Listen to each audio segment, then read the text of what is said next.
Electronic మరియు print media మిత్రులందరికీ పేరు పేరున నమస్కారం.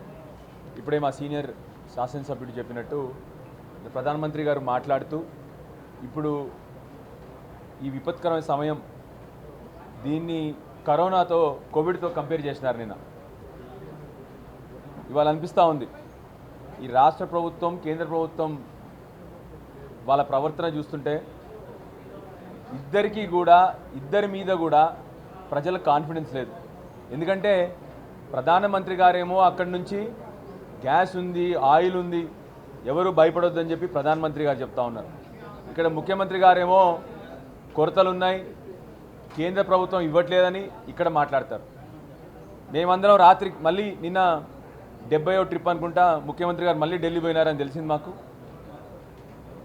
70వ ట్రిప్లో అన్న పోయి ఏమన్నా నూనె తీసుకొస్తాడేమో, ఏమైనా గ్యాస్ తీసుకొస్తాడేమో అని చెప్పి భావించినాం. కానీ ఇప్పటికి కూడా ఇక్కడ ప్రజలందరూ భయాందోళనలో ఉన్నారు.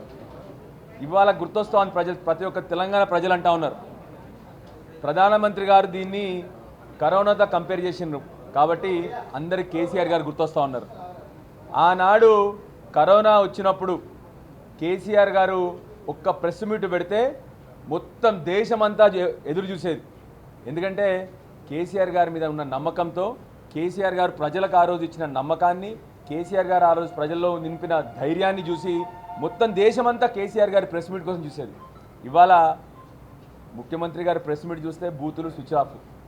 ప్రధానమంత్రి గారు కూడా కోవిడ్తో కంపేర్ చేస్తూ ఉన్నారు. కానీ మరి మేము గ్యాస్ ఇస్తూ ఉన్నాము, తప్పకుండా ఇంత గ్యాస్ ఉంది ఇవాళ అవైలబుల్గా, ఇంత పెట్రోల్ ఉంది అవైలబుల్గా, ఇంత డీజిల్ అవైలబుల్ ఉంది, ప్రజలు ఏమీ భయపడాల్సిన అవసరం లేదు అని చెప్పే ధైర్యం అటు ప్రధానమంత్రి గారికి లేదు, ఇటు ఇక్కడ రాష్ట్ర ముఖ్యమంత్రి గారికి కూడా లేదు. దయచేసి ఇద్దరిని అడుగుతా ఉన్నాం, ఫస్ట్ ప్రజల్లో ఉన్న భయాందోళనని మీరు వాళ్ళకి జవాబు చెప్పండి. ప్రజలు భయపడకుండా చూడాల్సిన బాధ్యత మీది. మీరే ప్రజల్ని భయపెడతా ఉన్నారు.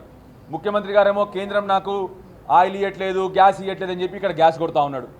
కానీ మరి ప్రజలందరినీ భయాందోళనకు చెందొద్దు, ధైర్యంగా ఉండండి, గ్యాస్ మేము తెప్పిస్తాము, మీ అందరితో మేము ఉంటామని చెప్పి ప్రభుత్వం చెప్పే పరిస్థితి లేదు. ఇప్పటికన్నా రాష్ట్రానికి ముఖ్యమంత్రి అయినారు మీరు, ప్రజల్ని ఎప్పుడు భయపెట్టడం కాదు. మీరు 2.5 సంవత్సరాల్లో ప్రజల్ని భయపెట్టడం తప్ప ఇంకో పని చేయలేదు. ఇప్పటికన్నా ఈ విపత్కర సమయంలో ప్రజలకు ధైర్యం చెప్పాలని చెప్పేసి ముఖ్యమంత్రి గారిని కోరుతా ఉన్నాను. అదేవిధంగా ఢిల్లీ పోయినారు, మరి ఏమన్నా మాకు గ్యాస్ గురించి, పెట్రోల్ గురించి, డీజిల్ గురించి ఏమన్నా మంచి వార్త పట్టుకొస్తారని చెప్పి మేము అందరం ఎదురు చూస్తున్నాం. అక్కడ కూడా పోయి మీ భూతు పురాణము, మీ అసభ్య పదజాలం తప్ప ప్రజలకు అవసరమైన పెట్రోలు, డీజిల్, గ్యాసు ఈ విపత్కర సమయంలో మీరు తేవడానికి మాత్రం పోలేదని తెలుస్తూ ఉంది. దయచేసి మీరు వచ్చిన వెంటనే ప్రజలకు మళ్ళీ వాళ్ళ పెళ్ళికి దేనికో పోయినట్టున్నాడు, ఆయన పెళ్ళిలోకి పోయినట్టున్నాడు. దయచేసి మిమ్మల్ని కోరుతా ఉన్నాము, ప్రజలు ఇక్కడ భయాందోళనలో ఉన్నారు, ఇంట్లో వంట కూడా చేసుకోలేని పరిస్థితిలో ఉన్నారు. వాళ్ళ భయాందోళన లేకుండా వాళ్ళకి ధైర్యం ఇవ్వాలని చెప్పి ముఖ్యమంత్రి గారిని కోరుతా ఉన్నాను ఈ సందర్భంగా. Thank you.